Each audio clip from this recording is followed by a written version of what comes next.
Dobrý den, dámy a pánové, já jsem někdo a někdo X, prostě nechci ukazovat, Já jsem někdo. Ty jsi někdo a ty jsi co? To je něco.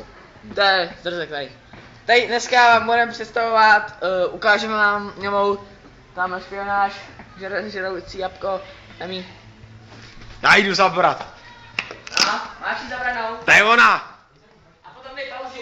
Jsme ji viděli, aby jsme z toho prdeli. Jo. Dej pauzu.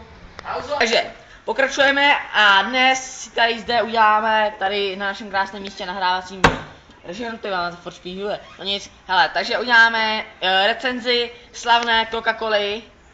Light. Lukáš, jako když to umí, má naději. Takže, zde vidíte před sebou, nikdo. dobrý, jsi někdo. Pet lahev, ne, já nevím, jestli to je Pet, to je značka Pet, co to je Pet? To Pet je mazlíček, takže mazlíčkovou lahev. Darling, kurňa. Ale počkej, jo. Jo, papa. A nic. Dobrý, hele, takže Pet lahev, od, kam se kouká kamera na prčič.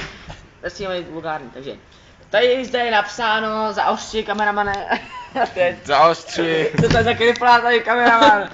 Tady nevratná lahev, takže se nesmí se vracet. A je to Coca-Cola Light. A je to od společnosti Moment, to tady najdu, Coca-Cola Company myslím.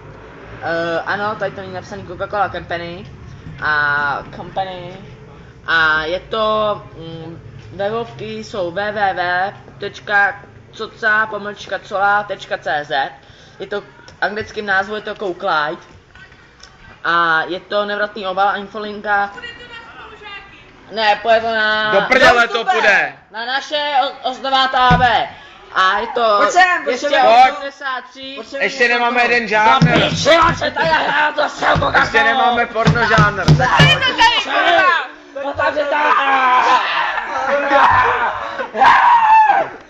Do prdele, co to je?